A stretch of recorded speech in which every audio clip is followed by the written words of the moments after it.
Senior सहाफी और तजियाकार जावेद चौधरी के मुताबिक जनरल कमर जावेद बाजवा की तैनाती से पहले मुल्क में दो अहम वाकयात हुए। 3 अप्रैल 2016 को पनामा पेपर्स आए और इनमें नवाज शरीफ फैमिली की गैर मुल्की कंपनियां और जायदादें निकल आईं। इमरान खान के हाथ एक और कार्ड आ गया और उन्होंने नवाज शरीफ को चोर साबित करना शुरू कर दिया। दूसरा वाकया डॉन लीक्स था। ये खबर 6 अक्टूबर 2016 को नेशनल सिक्योरिटी कमेटी के इजलास में होने वाली गुफ्तगू के हवाले से शाया हुई थी और एस्टेब्लिशमेंट ने इसे सिक्योरिटी ब्रीच करार दे दिया। तहकीकाती कमेटी बनी और मियां नवाज शरीफ ने परवेज रशीद और तारिक फातमी के कलमदान वापस ले लिए। ताहम हुकूमत ने दावा करना शुरू कर दिया ये दोनों इश्यूज जानबूझकर बनाए गए हैं। जनरल राहील शरीफ रिटायरमेंट के बाद 29 नवंबर 2016 को जनरल कमर जावेद बाजवा ने फौज की अनान संभाल ली। इन्हें आर्मी चीफ बनाने का फैसला सिर्फ और सिर्फ मियां नवाज शरीफ ने किया था।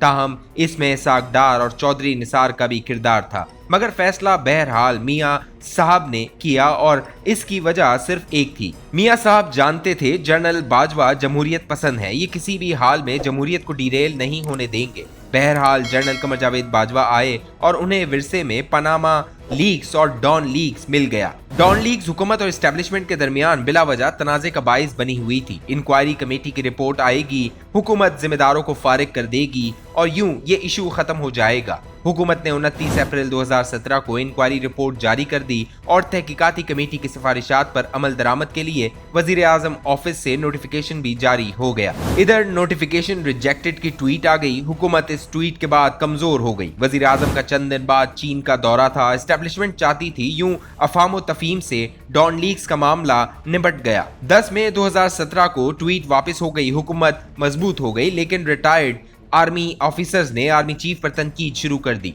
नून लीग ने भी शेर जिंदाबाद का बयानिया शुरू कर दिया। ये बयानिया मरियम नवाज के मीडिया सेल का कारनामा था और ये इन लोगों की बड़ी सियासी गलती थी। ये लोग अगर खामोश हो जाते, फतह के शादियाने ना बजाते तो मामला आगे ना बढ़ता, लेकिन इनकी गैर संजीदा हरकत ने एस्टेब्लिशमेंट और हुकूमत के दरमियान दरार में इजाफा कर दिया और ये बढ़ती चली गई। जनरल बाजवा खुले दिल से ये तस्लीम करते हैं मियां नवाज शरीफ इनके साथ हमेशा इज्जत से पेश आए और इनसे ताल्लुकात बहुत अच्छे थे। पनामा पेपर्स में फौज का कोई अमल दखल नहीं था, ये इंटरनेशनल लीग्स थी। ये हुई और इमरान खान ने यह कैच पकड़ लिया। वजीर आजम हाउस की एक मीटिंग में जनरल बाजवा ने मियां नवाज शरीफ को मशवरा दिया, आप ये मामला अदालत में न लेकर जाएं, इसे पार्लियामेंट में ही हल कर लें। ये इशू अगर अदालत चला गया तो कोई इदारा और शख्स आपकी मदद नहीं कर सकेगा। वजीर आजम का जवाब था, मेरे बच्चे पुरएतमाद हैं, उन्हें अदालत जाने दें, अल्लाह करम करेगा। और हुकूमत सुप्रीम कोर्ट चली गई और यूं ये मामला बिगड़ता चला गया। सुप्रीम कोर्ट ने JIT बनाने का हुक्म दिया। वजीर आजम को तहकीकात में एजेंसियां शामिल न करने का मशवरा दिया गया, मगर वो न माने और इसके बाद मामला फैलता चला गया। नवाज शरीफ के करीबी साथी ये तस्लीम करते हैं DG ISI lieutenant general Naveed Mukhtar की तैनाती वजीर आजम की ख्वाहिश पर हुई थी।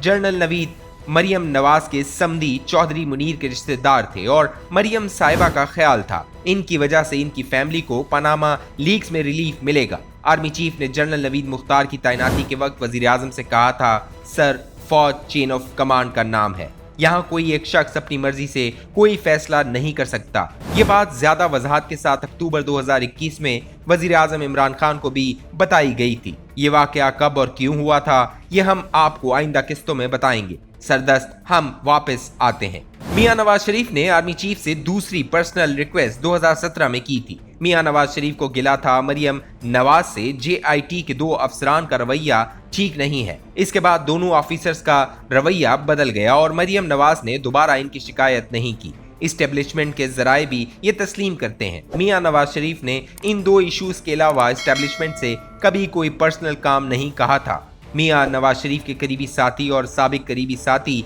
ये तस्लीम करते हैं पनामा केस के दौरान मियां नवाज शरीफ को ये मशवरा दिया गया था, आप मुस्ताफी हो जाएं और अपनी पार्टी के किसी MNA को वजीर आजम बना दें। ये मामला 1-2 साल में सेटल हो जाएगा और आप दोबारा मुंतखब होकर वजीर आजम बन जाएंगे। मगर मियां नवाज नहीं माने थे। ताहम इन्हें डिस्क्वालीफाई के बाद अगस्त 2017 में शाहिद काका अब्बासी को वजीर आजम बनना पड़ गया।